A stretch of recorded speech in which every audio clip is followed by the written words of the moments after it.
Forest ಇಲಾಖೆಯಲ್ಲಿ ಸರಿ, forest ಇಲಾಖೆ ಬರೀರಿ ನೋಡಿ. ಸಮಾಜಕ್ಕೆ ಅವನಿಂದ ಶಾಂತಿ ಭಂಗ ಆಗ್ತಾ ಇದೆ, ಸಮಾಜಕ್ಕೆ ಅನ್ಯಾಯ ಇಲಾಖೆಯಲ್ಲಿ ಇಡಿಬೇಡಿ, ನಮಗೆ ಕಂಪ್ಲೇಂಟ್ ಬಂದಿದೆ ಅಂತ ಇದ್ದಾರೆ ಬರೀರಿ.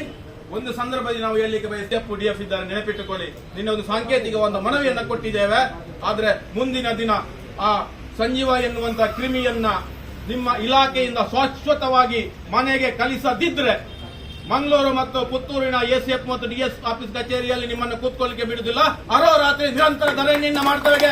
ನೆನಪಿಟ್ಟುಕೊಳ್ಳಿ, ಇವತ್ತಿನ ಪ್ರಾರಂಭ ಹೇಳಿದ್ರು. ಕಳೆದ ಒಂದು 2 ವರ್ಷದ ಹಿಂದೆ ಅವನ ವಿರುದ್ಧ ಪ್ರತಿಭಟನೆ ಮಾಡಿ ಅಮಾನತಾಗಿದೆ, ವಾಪಸ್ ಇಲಾಖೆಗೆ ಬಂದಿದ್ದಾನೆ. ಆದ್ರೆ ಈ ವರ್ಷ ನೆನಪಿಟ್ಟುಕೊಳ್ಳಿ, ಎಲ್ಲ ಪರಿವಾರ ಸಮಾಜ ಒಟ್ಟು ಸೇರಿ ಸಂಜೀವನನ್ನ ಮನೆ ಕಣಕ್ಕೆ ಕಲಿಸುವ ತನಕ ನಾವು ವಿಮರ್ಶಿಸುವುದಿಲ್ಲ. ಇದು ನೆನಪಿಟ್ಟುಕೊಳ್ಳಿ, ಅಧಿಕಾರಿಗಳು ನೆನಪಿಟ್ಟುಕೊಳ್ಳಿ. ಯಾವುದೇ ರೀತಿಯ ಪಟಾಕಿ ಹೊಡೆದ್ರೆ ಕೇಸನ್ನು ಹೊಡೀರಿ ಅಥವಾ ಏನ್ ಬೇಕಾದ್ರೂ ಮಾಡಿ, ಎಲ್ಲದಕ್ಕೂ ನಾವು ತಯಾರಿದ್ದೇವೆ, ತಯಾರಿದ್ದೇ ಬಂದಂತದ್ದು. ಅದಕ್ಕೋಸ್ಕರ ಹೇಳ್ತೇವೆ, ಒಂದು ಮಾತ್ರ ನಾವು ಕೂಡ ಯೋಚನೆ ಮಾಡಬೇಕು. ಈಗ ಉಲ್ಲೇಖವನ್ನ ಮಾಡಿದ್ರು, ಕೇವಲ ಚುನಾವಣೆಯ ಬಂದಂತ ಸಂದರ್ಭದಲ್ಲಿ ಮಾತ್ರ ನಮಗೆ ಸಮಾಜ ಜಾತಿ ಕಾಣುವುದಲ್ಲ.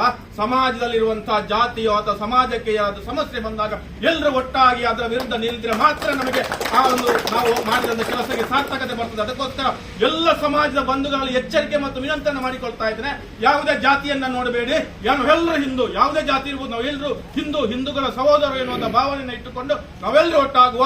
ಅನ್ಯಾಯ ಆಗ್ತದೆ ಅಂತ ಹೇಳುವಾಗ ತಕ್ಷಣ ನೀವು ಅದಕ್ಕೆ ಅದರ ಮಧ್ಯ ಪ್ರವೇಶ ಮಾಡಿ ಪ್ರಕರಣವನ್ನು ದಾಖಲು ಮಾಡಬೇಕು, ಆರೋಪಿಗಳನ್ನು ಬಂಧನ ಮಾಡಬೇಕು. ಯಾರಂತ ನೋಡಬೇಡಿ. ಸಾಮಾಜಿಕ ಜಾಲತಾಣದಲ್ಲಿ ಅಥವಾ ಈ ರೀತಿಯ ವಾಯ್ಸ್ ಮೆಸೇಜ್ ಕಳಿಸುವಂತದ್ದು ಅನ್ಯಾಯ ಮಾಡಿದಂತವನು ಯಾರಂತ ನೋಡಬೇಡಿ. ತಂದು ಒಳಗೆ ಹಾಕಿ ನಿಮ್ಮ ಆ ಬಿಸಿ ಮುಟ್ಟಿದ್ರೆ ಮಾತ್ರ ಜಾಗೃತ ಆಗಿದೆ, ಸಂಘಟನೆ ಜಾಗೃತ ಆಗಿದೆ.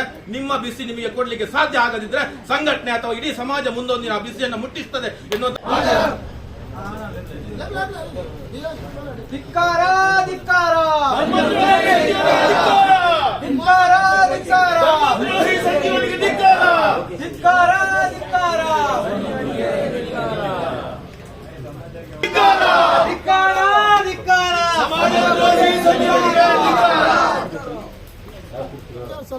ನೀವು ಸೆಕ್ಷನ್ 76, 74 ಹಾಕಲಿಕ್ಕೆ ಬರ್ತದೆ ಅಲ್ಲ. ನಾವು ವಕೀಲರ ಹತ್ರ ಚರ್ಚೆ ಮಾಡಿದ್ದೇವೆ, ಎಲ್ಲ ಅದನ್ನು ಕೇಳ್ಕೊಂಡೇ ಬಂದಿದ್ದೀವಿ. ನೀವು ಆ ಸೆಕ್ಷನ್ ಅಲ್ಲಿ ಯಾಕೆ ಮಾಡಿಲ್ಲ ನೋಡಿ. 3 ದಿನ ಒಂದು ವಾರದಿಂದ ವೈರಲ್ ಆಗ್ತಾ ಇದೆ. ನಾನು ಮಾತಾಡ್ತೀನಿ. ನಿನ್ನೆ ನಾನು ಸುಳ್ಳ್ಯದಲ್ಲಿ ಬಂದು ಬಿಟ್ಟಿದ್ದೆ. ಮೊದಲು ನಾನು ರಾತ್ರಿ ಮನೆಗೂ ಕಳಿಸಿದ್ದೆ. ಮನೆಗೆ CCTV ಫುಟೇಜ್ ನೋಡಿ, ರಾತ್ರಿ 2:15 ನಮ್ಮ ಮನೆಗೆ ಕಳಿಸಿದ್ದೆ. ಅವ್ರ ಮನೆಗೆ ಸುತ್ತಮುತ್ತ CCTV ಇತ್ತು. ನಾನೇ ಅರೆಸ್ಟ್ ಮಾಡಕ್ಕೆ ಕಳಿಸಿದ್ದೆ, ಇರಲಿಲ್ಲ. ಸೆಕ್ಷನ್ನು ನಿಮ್ಗೆ ಆ ಥರ ನಾವು ಯಾವುದೇ ರೀತಿ ಮೋಸ ಮಾಡಬೇಕು ಅಥವಾ ಅವನೇ ಆಯಿತು, ಅದನ್ನು ಪರಿಗಣಿಸ್ತೀನಿ, ಅರೆಸ್ಟು ಮಾಡಿಸ್ತೀನಿ. ನಾವು ಅರಣ್ಯ ಇಲಾಖೆ ನಮ್ಮ ಮೇಲಧಿಕಾರಿಗಳು ಹೇಳಿದ್ದಾರೆ. ನೀವು ಹೇಳೋದಕ್ಕೆ ನಾನೇ ಉತ್ತರ ಕೊಡ್ತೀವಿ. ಮತ್ತೆ ಒಬ್ಬೊಬ್ರು ಮಾತಾಡೋದು ನಾವು ಯಾರು ಒಂದು ಪರ ನಿಂತಿಲ್ಲ.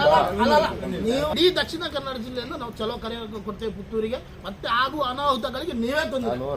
ಅಹೋರಾತ್ರಿ ತರ ನೀವು DSP ಕಚೇರಿ ಕೂತ್ಕೊಳ್ತೇವೆ.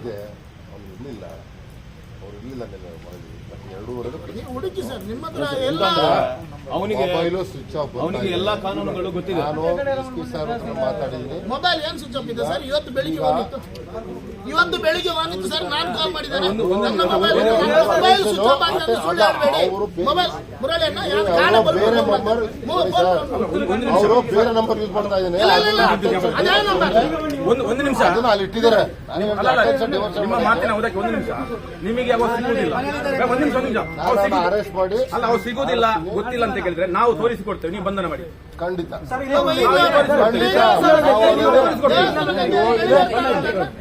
ನಾನೇ ಅರೆಸ್ಟ್ ಮಾಡ್ತೀನಿ. ಹಂಗೇನ ಆಗ ಇಂಥ ಕಡೆ ನಾನೇ ಅರೆಸ್ಟ್ ಮಾಡ್ತೀನಿ.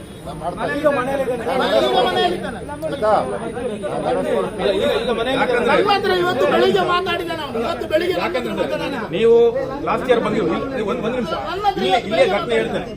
ಇದು ಮೊದಲನೇ ಘಟನೆ ಅಲ್ಲ. ಕಳೆದ 4-5 ವರ್ಷದಿಂದ ಈ ಸಮಾಜದ ನೆಮ್ಮದಿಯನ್ನು ಹಾಳು ಮಾಡ್ತಾ ಇದ್ದಾನೆ. ಒಂದು ಹೆಣ್ಣು ಮಕ್ಕಳಿಗೆ ಬೈತಾ ಇದ್ದಾನೆ. ಹೇಳ್ಕೊಟ್ಟಿದ್ದೀನಿ, ಅರೆಸ್ಟ್ ಸಿಗುದಿಲ್ಲ ಅಂತ ಹೇಳುದು. ಅದೇ ಒಬ್ಬ ಸಾಮಾನ್ಯ ಯಾವ್ದಾದ್ರು ನಾವು ಏನಾದ್ರು ಮಾಡಿದ್ರೆ ನಮ್ಮ ಮನೆಯವರನ್ನು ಕೂತ್ಕೊಳಿಸ್ತೀರಿ, ತಮ್ಮನ್ನ ಕರ್ಕೊಂಡು ಕೂತ್ಕೊಳಿಸ್ತೀರಿ, ಎಲ್ಲ ಮಾಡ್ತೀರಿ. ಯಾಕೆ ಮಾಡಿ? ನಮ್ಮ ವೈಯಕ್ತಿಕ ಅಲ್ಲ ಸರ್, ಅವರಿಗೆ ನಮ್ಮ ವೈಯಕ್ತಿಕ ಅಲ್ಲ.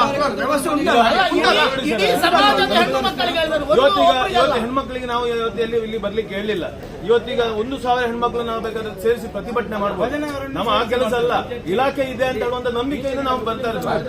ಯಾಕಂದ್ರೆ ಆ ಪಾಪ ಹೆಣ್ಮಕ್ಳಿಗೆ ನಮ್ಮ ಮಕ್ಕಳು ಭಜನೆಗೆ ಹೋಗ್ತಾರೆ. ನಮ್ಮ ಮಕ್ಕಳು ದೇವಸ್ಥಾನಕ್ಕೆ ಮುಸ್ಲಿಂ ಸಮಾಜದ ಹೆಣ್ಣು ಮಕ್ಕಳ ಬಗ್ಗೆ ಮಾತಾಡ್ತಿದ್ರೆ ಇಷ್ಟೊತ್ತಿಗೆ ಸ್ಟೇಷನ್ಗೆ ಬೆಂಕಿ ಹಾಕ್ತಿದ್ರು. ಸ್ಟೇಷನ್ಗೆ ಬೆಂಕಿ ಹಾಕ್ತಿದ್ರು.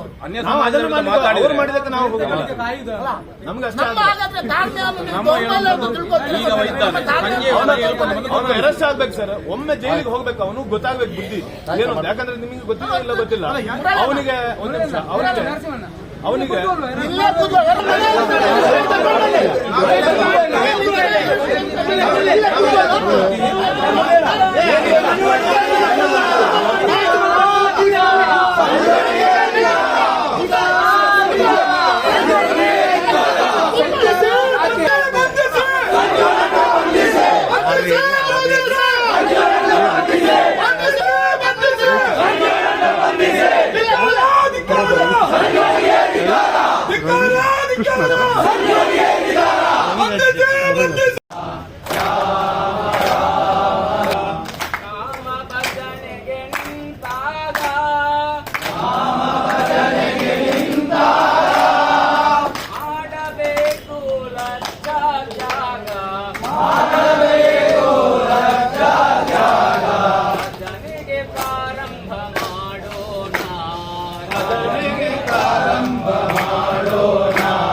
ಅಲ್ಲಿ ಲೋಕಲ್ ನಾನು ಕಳಿಸಿದ್ದಾನು ಎಲ್ಲ ಕ್ರೈ ಮೀಟಿಂಗ್ ಇದೆ. ಒಂದು ನಿಮಿಷ ಹೇಳ್ತೀನಿ. ಇವತ್ತೆಲ್ಲ ಜಿಲ್ಲಾ ಮೀಟಿಂಗ್ ಇದೆ, ಅಪರಾಧ ಸಭೆ ಎಲ್ಲ ಹೋಗಿ ಪರಿಣತ ಕಳಿಸಿ ಸ್ವಲ್ಪ ಸಂಜೆ ಅರೆಸ್ಟ್ ಮಾಡಿ ಪುಡಿ ಮಾಡಿ. ನಾವು ಕರ್ಕೊಂಡು ಬರ್ಬೇಕಾ? ನಾವು ಕರ್ಕೊಂಡು ಬರ್ಬೇಕಾ? ನಾವು ಕರ್ಕೊಂಡು ಬರ್ತೇವೆ. ನಮಗೆ ಗೊತ್ತಿದೆ ಎಲ್ಲಿ. ನಾನು ಖಂಡಿತ ಅರೆಸ್ಟ್ ಮಾಡ್ತೀನಿ. ಅವ್ನು ಯಾವುದೇ ಪ್ರಶ್ನೆ ಬಿಡಲ್ಲ. ಸರ್ ಬೆಳ್ಳಾರಿಯಲ್ಲಿ ಕೂತ್ಕೊಳ್ಳಿ. 500 ಮೀಟರ್ ಇರುವಂತದ್ದು ಮನೆ ಇದ್ದಾನೆ. ಬೆಳ್ಳಾರಿ ಯೂಸ್ ಮಾಡಿ ಇದ್ದಾರಲ್ಲ ಬಿಸಿಗಳು. ಎಷ್ಟು ಮೀಟಿಂಗ್ ಹೋಗಿದಾರ? ಕಳಿಸಿ ಫೋನ್ ಮಾತಾಡಿ ಕಳಿಸಿ. ನಾನು ದಯವಿಟ್ಟು ಅರ್ಥ ಮಾಡಿ. ಯಾಕೆ ನಾನು ಅರೆಸ್ಟ್ ಮಾಡ್ತೀನಿ ಕೇಳಿದ್ದೀನಿ. ನಾನು ಮಾಡಿಸ್ತೀನಿ. ನಾನೇ ಮಾಡ್ತೀನಿ ಹೇಳಿದ್ರೆ ಅರ್ಧ ಗಂಟೆ ಅಟ್ಲೀಸ್ಟ್ ನೋಡಿ. ನಮಗೆ ಸಂಜೆದ ಕಾಲ ಕೊಟ್ಟು ನಾವು ಕೆಲಸ ಮಾಡೋದ್ರೆ ಮಾಡ್ತೀನಿ. ಸರ್ ಈಗ ಅವರಿಗೆ ಜೈಲಾಗುವಾಗ ಮಾಡ್ತಾರೆ ಇವತ್ತು ಈ ಕೇಸಲ್ಲಿ ಅರೆಸ್ಟ್ ಮಾಡಿ ಜೈಲಿಗೆ ಅಷ್ಟೊಂದು ಸೆಕ್ಯೂರಿಟಿ ಕೊಟ್ಟು